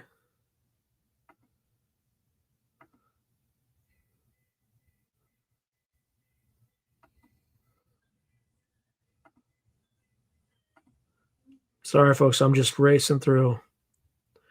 So Pavlos is saying, I wonder if the physical act of writing is where the magic lies. Typing on glass and making words may take the power out of such writings. Maybe. Sometimes I write longhand because it's easier to be creative. So there's probably something to that. Yeah, Stan Aykroyd is definitely based. And he is Canadian.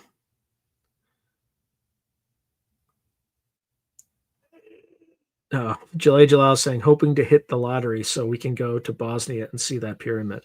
Yeah, speaking of the lottery, my H bar investment, which was a total of $11,000, is now worth $7,700. Of course, I don't panic and sell, but that's how things are going there.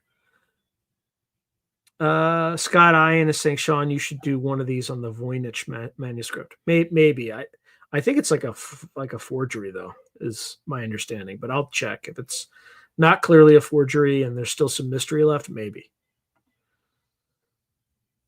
Okay, the degrees is based on the Sabian symbols and the astrological significance of the chart. Jalay Jalal writes.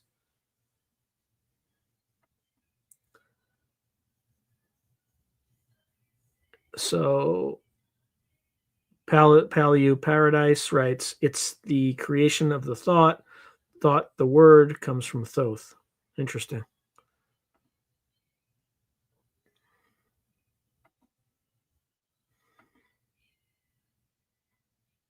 So your thoughts become words, which transfers thought to another mind. Yeah, there's a book that Stephen King wrote called On Writing, and that's what he says. He basically says writing is a form of telepathy, or writing is telepathy, something like that.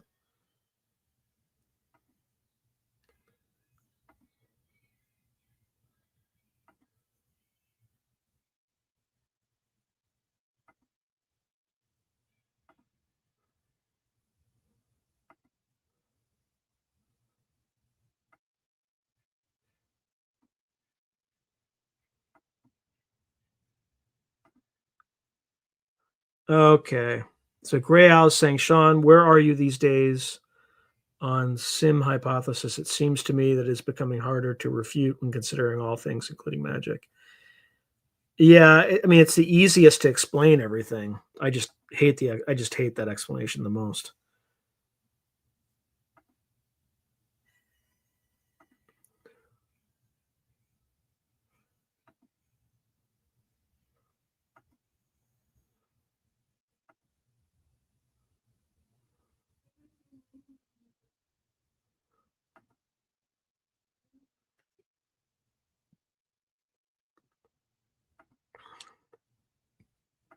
Sorry, I just have a lot of stuff to get through. So if I'm skipping comments, I'm trying to be efficient. So Coffee Stained Mug is saying our current psyche has been a process of symbolic inscriptions. Candles simulate scents. Showers and baths simulate natural water baths. Baths, I guess. Jobs simulate the business of living off the land.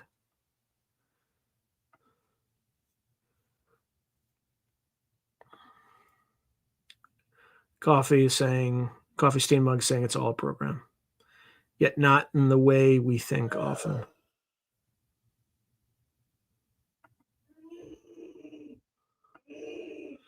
Okay.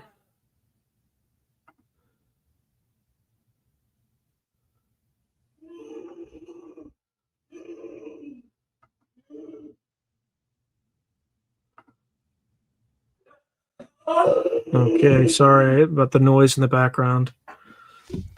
Hold on.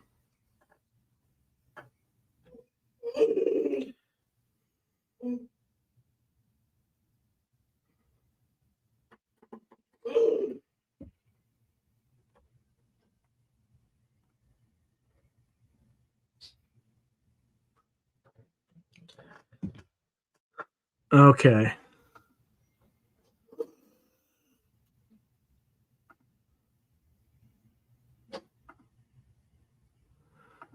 Just rushing through.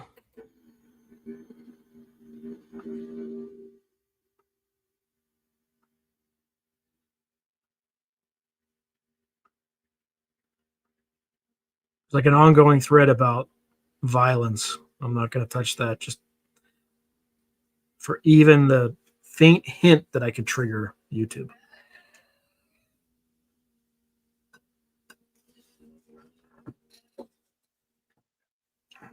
Okay.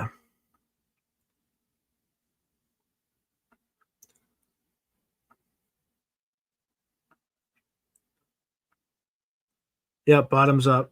I must be close to the end. Okay, Roger Claiborne is writing, magic mostly seems to work for those who truly believe in it.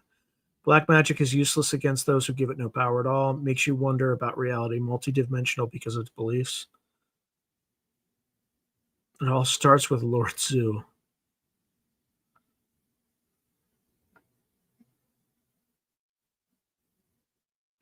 Hey, Angela Cullum. Good to see you.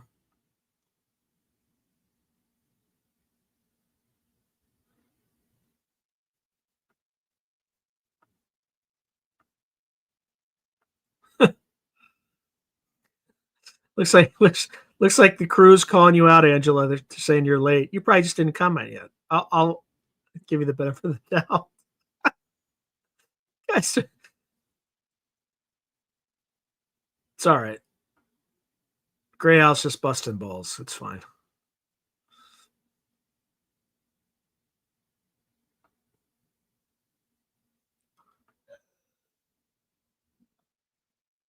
Anybody who shows up here, Angela, will notice you.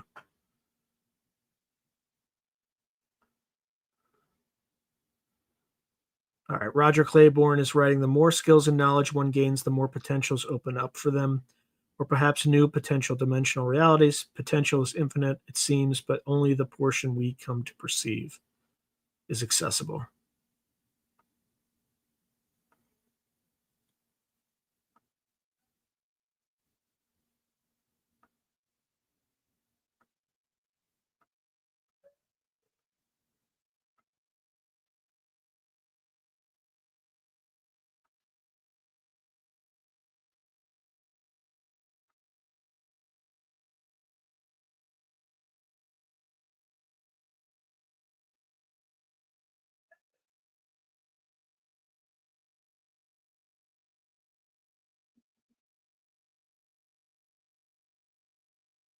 Holy Paradise, what do you so he talked directly, he wanted you to be initiated, but it was meant for people that can make a difference.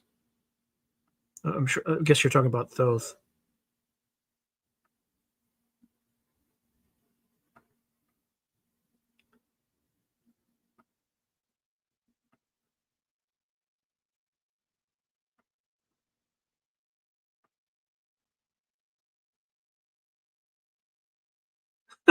Gray Owl writes, okay, since the prepared part of the show is over, I'm out of here.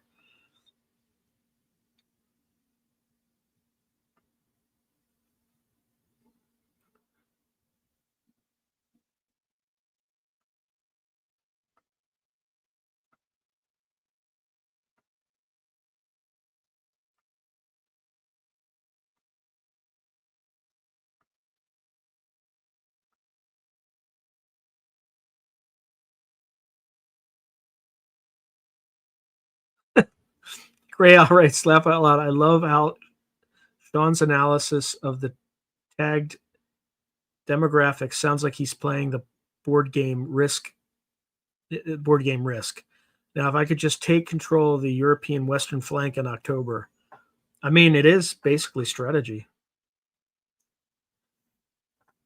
Philip Blair is saying moving into fall and winter should bring people to the channel looking for spooky, cool stuff to listen to through the long, dark hours.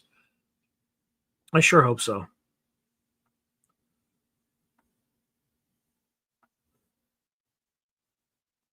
Yeah, look up sentence diagrams. You will be blown away if you've never seen them, Philip Blair. Philip Blair writes, I've never heard of sentence diagrams, but I'm looking them up now. I think they probably died shortly after my generation got through grade school.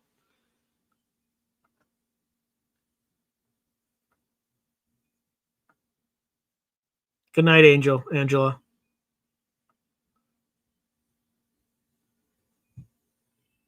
Huh. Philip Blair says, listen to radio commercials from the 1950s. You'll get an idea of how much our economy sucks today by comparison. No, don't buy gold. Don't buy gold. It's like a sucker's play now. It reached its high, like when something reaches its highest ever, not a good time to catch a falling knife because it's soon just I'm not going to give any investment advice. You know, gold might go up a little bit more, but it's more likely to go down than go up because people like average people are starting to get into it. That's when it's like Run away, run away, run away, run away.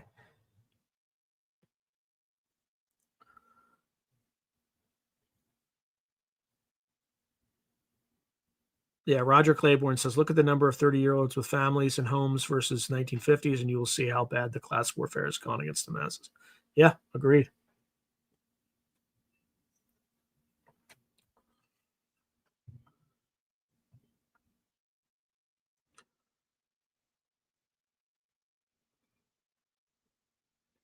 Oh my God. Philip Blair is writing, there's a radio commercial for Ford from the 1950s advertising new Ford cars to single working women. The woman in the commercial is a social worker. Yeah, that's insane. Imagine a single social worker buying a new car in this economy. Philip, I make quite a bit more than that, and I have one car. The family has one car. I mean, I could afford one, but I'd rather just save.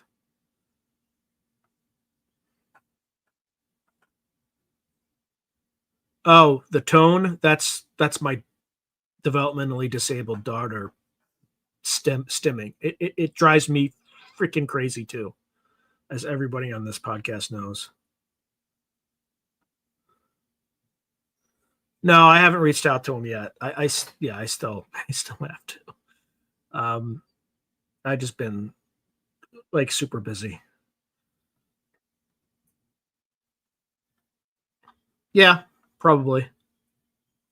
But just remember though, historically, what Franklin Delano Roosevelt did, he confiscated gold for like depreciated dollars. So just be careful. History has a tendency to repeat itself.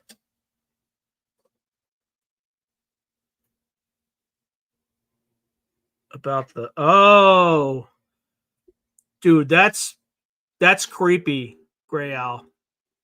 So hey Sean, speaking of cool and dark, I wonder if you should do another episode with Ish. Can't remember his name. Really great past interviewee. He told stories about doing the dog sled runs.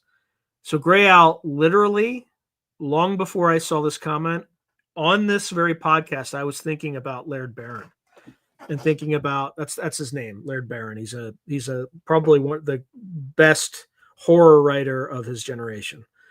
I was just thinking about Laird during this call. I don't know why, but probably because you were going to make a comment.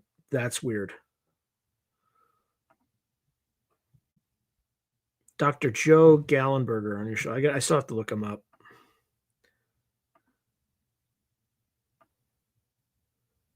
It sounded more mechanical. No, it's probably still her. There was no other sounds.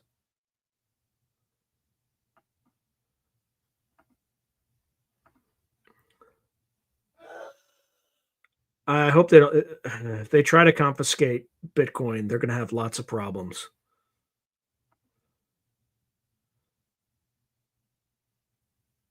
Yeah, yeah, Laird Barron.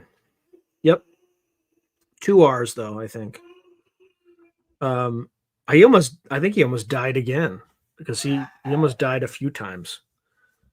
Just he's we'll see how it goes. But that was the last comment. How are we doing? We still got like 14 minutes left. What do people want to talk about?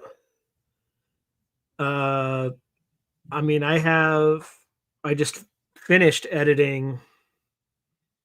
What was I going to say? Here's all fucked up.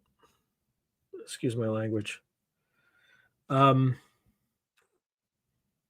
just finished editing 6 episodes. I got 2 episodes with Georgiani, 2 episodes with Mark Stavish, who wrote a book on egregores and who it was such an interesting book that someone from the military or a military contractor reached out to him about it because they wanted to weaponize it. So 2 episodes with him, and then I have 2 more episodes with Steve Mera. No, it's a distributed ledger. Um, it would be on some server on some other side of the world. It would be fine. Yep. Yeah, he's a good dude. So we shall see. We shall see. But yeah, Bitcoin took a little bit of a hit too, but I got it below 100, well, 100K per coin. Right. I only have a fraction of a coin, obviously, but I'm still making money on Bitcoin. So, what else? Oh, so, and then I got two with Steve Mera. I have another interview scheduled on Monday with, why am I not remembering his name? Oh, you know what? I'm just looking at my dang calendar. Okay. Anthony Peak. So hopefully I'll record 2 episodes with Anthony Peak. And then I have an interview with Peter Carroll scheduled in November. So I need to get a spiritual ascension. Good to see you. I'm surprised Gray Al didn't chide you for being late. Gray Al, what are you doing, man? You got to be consistent. You got to lay down that law consistently. Otherwise, nobody will follow it.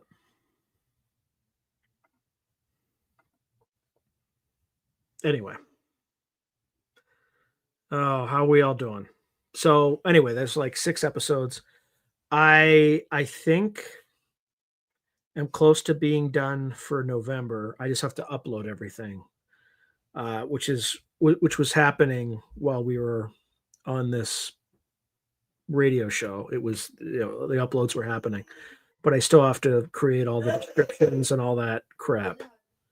So, let's see.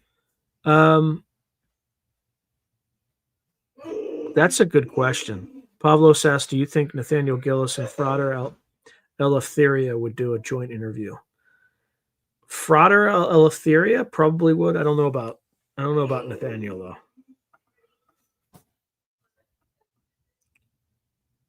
Yeah, I'm not sure. A more likely interview would be Nathaniel and Stephen Mera, but they constantly have like a show together on Stephen Mera official on that channel. Like they constantly do stuff. So yeah, I might ask Nathaniel like right after this show if he wants to do another one. He's been going back and forth with Kurt Metzger, which is crazy town. Crazy town.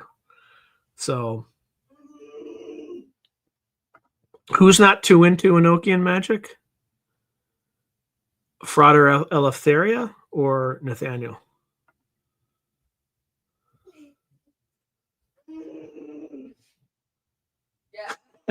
All right, so spiritual ascension said, to be very honest, the reason I'm late is because Pokemon Z through A was released 3 days, or it's 3 days ago, and your girl's been busy.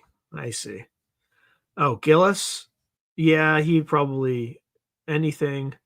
Yeah, Kerp. The derp with Kerp or something.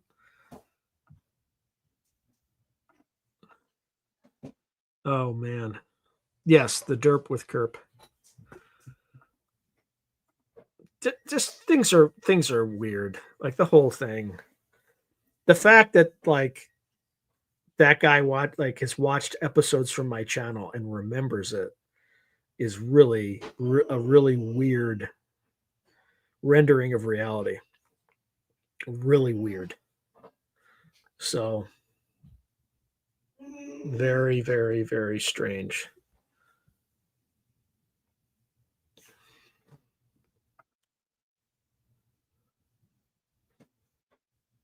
Quick smart. But I seen your live notification and I dropped that pokey game. Quick smart.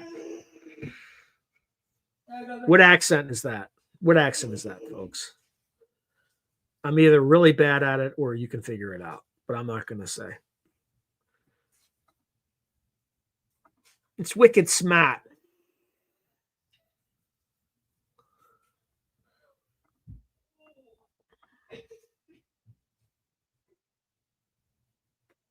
Yep. Yeah, he just had Walter Bosley on the derp with Kirk too.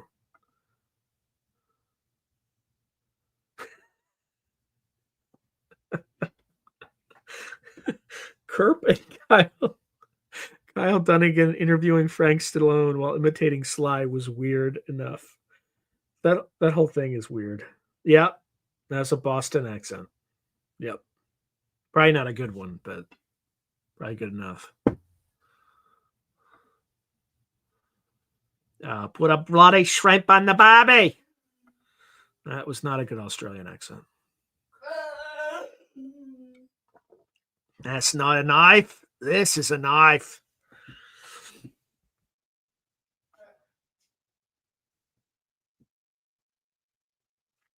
Yeah, I've never heard quick smat either, but it just reminded me of wicked smat.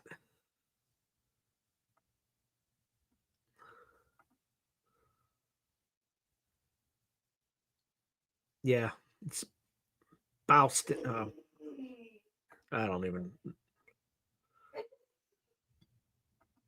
Anyway, who knows?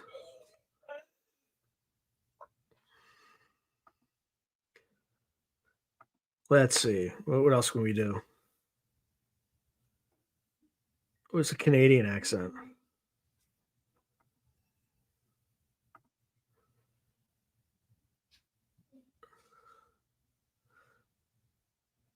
How do they say no really weird? It doesn't sound like no. Like nah or something. I don't know.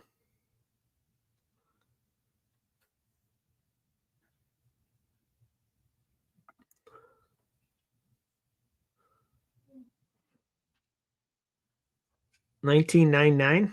I don't know. 99? Who knows?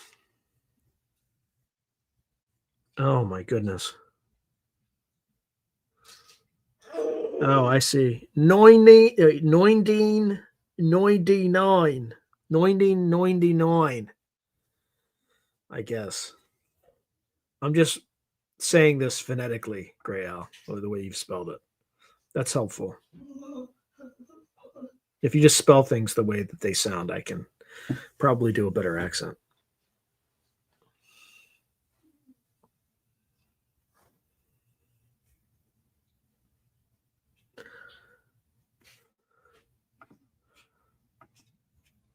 Anyway, I don't know who Spiritual Ascension is clapping for. I'm assuming it's for Gray Al. Who's butchering it? Gray Al or me or both? Yeah, I did. I watched it today. Pavlos is saying, anybody see the Sarfati Y-Files episode? Yeah, and he covered the Walter Breen weirdness. That was important. I didn't ask Sarfati when I interviewed him because I didn't want to go there. But Walter Breen spent his remaining days in prison for PDF file stuff. So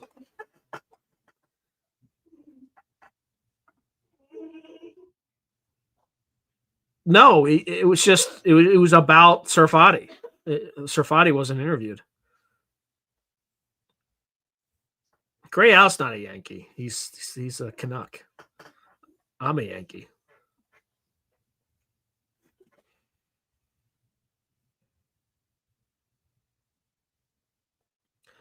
Oh, how we doing? All right, I can't tell if we have. Oh, we got 4 minutes left. So, what do we all want to cover in the last remaining 4 minutes?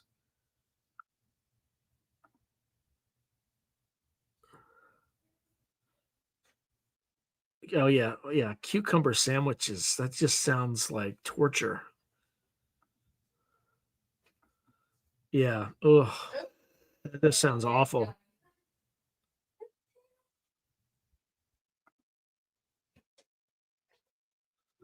Um, let's. How was this thing even doing? Oh boy. Yeah, so today, let's just look at subscribers today. Where the hell is that? Yeah, pretty terrible day. Like 23 subscribers. If I grow at 23 subscribers a day, I will not make it to that 20,000. So I mean, it is the weekend, so weekends do tend to suck, but still.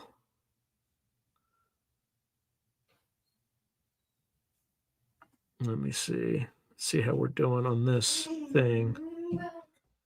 Oh, for goodness gracious. Yeah, not great.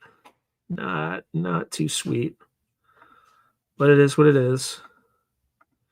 It is what it is.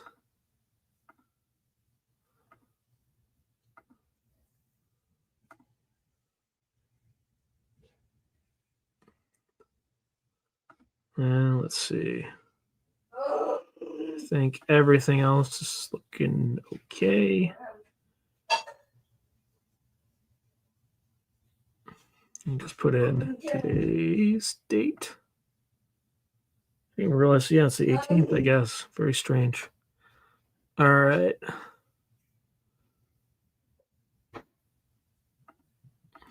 All right, let's go through the remaining. How is the front? I just told you how the front was on the eastern flank. Yikes. No, at this point, no. We have to be conservative. We can't invade. Thoth, a.k.a. Tehutil, a.k.a. Hermes Trismegistus. Yeah. Spiritual Ascension, I'll watch back for sure. I hope so. I thought it was a good interview, but both episodes are already uploaded. I still have to correct some stuff, but they're both already uploaded now and scheduled for the first and second week of November. So we'll see. We'll see if they're the biggest interview yet. It was an interesting interview, that's for sure. All right. I think we are at the end of the hour. So you all have a fantastic rest of your weekend and a great week next week. And thank you for tuning in. And I will see you again. God bless and Godspeed.